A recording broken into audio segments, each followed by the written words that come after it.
15 years ago, I volunteered to participate in a research study that involved a genetic test. When I arrived at the clinic to be tested, I was handed a questionnaire. One of the very first questions asked me to check a box for my race: white, black, Asian, or Native American. I wasn't quite sure how to answer the question. Was it aimed at measuring the diversity of research participants' social backgrounds? In that case, I would answer with my social identity and check the box for black. But what if the researchers were interested in investigating some association between ancestry and the risk for certain genetic traits? In that case, wouldn't they want to know something about my ancestry, which is just as much European as African? And how could they make scientific findings about my genes if I put down my social identity as a black woman? After all, I consider myself a black woman with a white father rather than a white woman with a black mother, entirely for social reasons. Which racial identity I check has nothing to do with my genes. Well, despite the obvious importance of this question to the study's scientific validity, I was told, don't worry about it, just put down however you identify yourself. So I checked black, but I had no confidence in the results of a study that treated a critical variable so unscientifically. That personal experience with the use of race in genetic testing got me thinking, where else in medicine is race used to make false biological predictions?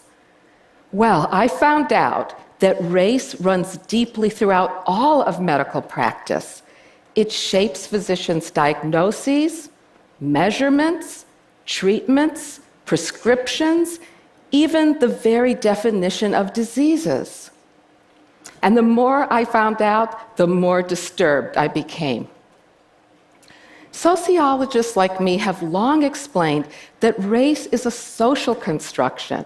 When we identify people as black, white, Asian, Native American, Latina, we're referring to social groupings with made-up demarcations that have changed over time and vary around the world.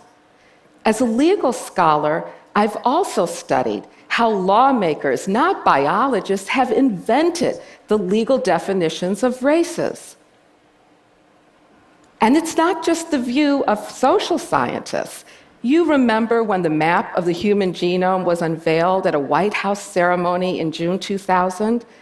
President Bill Clinton famously declared, "I believe one of the great truths to emerge from this triumphant expedition inside the human genome is that in genetic terms, human beings, regardless of race, are more than 99.9% the same." And he might have added that less than 1% of genetic difference doesn't fall into racial boxes. Francis Collins, who led the Human Genome Project and now heads NIH, echoed President Clinton. "I am happy that today the only race we're talking about is the human race." Doctors are supposed to practice evidence-based medicine, and they're increasingly called to join the genomic revolution. But their habit of treating patients by race lags far behind. Take the estimate of glomerular filtration rate, or GFR. Doctors routinely interpret GFR, this important indicator of kidney function, by race. As you can see in this lab test, the exact same creatinine level, the concentration in the blood of the patient, automatically produces a different GFR estimate depending on whether or not the patient is African American. Why? I've been told it's based on an assumption that African Americans have more muscle mass than people of other races. But what sense does it make for a doctor to automatically assume I have more muscle mass than that female bodybuilder? Wouldn't it be far more accurate and evidence-based to determine the muscle mass of individual patients just by looking at them? Well, doctors tell me they're using race as a shortcut. It's a crude but convenient proxy for more important factors like muscle mass, enzyme level, genetic traits they just don't have time to look for.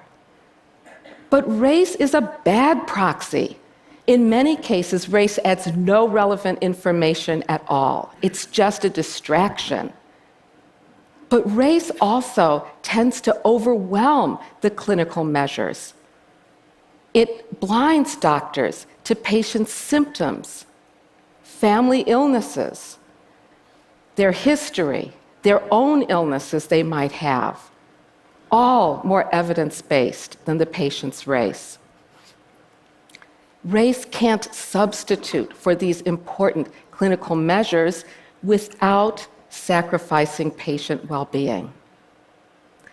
Doctors also tell me race is just one of many factors they take into account, but there are numerous medical tests, like the GFR, that use race categorically to treat Black, white, Asian patients differently just because of their race. Race medicine also leaves patients of color especially vulnerable to harmful biases and stereotypes. Black and Latino patients are twice as likely to receive no pain medication as whites for the same painful long bone fractures because of stereotypes that Black and brown people feel less pain, exaggerate their pain, and are predisposed to drug addiction.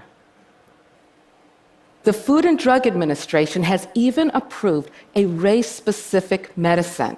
It's a pill called Bidil to treat heart failure in self-identified African American patients.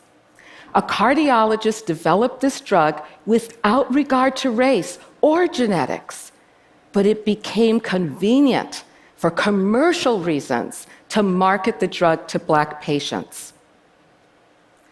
The FDA then allowed the drug company, to test the efficacy in a clinical trial that only included African American subjects. It speculated that race stood in as a proxy for some unknown genetic factor that affects heart disease or response to drugs. But think about the dangerous message it sent, that Black people's bodies are so substandard, a drug tested in them is not guaranteed to work in other patients. In the end, the drug company's marketing scheme failed. For one thing, Black patients were understandably wary of using a drug just for Black people. One elderly Black woman stood up in a community meeting and shouted, "Give me what the white people are taking!" And if you find race-specific medicine surprising, wait till you learn that many doctors in the United States still use an updated version of a diagnostic tool that was developed by a physician during the slavery era, a diagnostic tool that is tightly linked to justifications for slavery. Dr. Samuel Cartwright graduated from the University of Pennsylvania Medical School.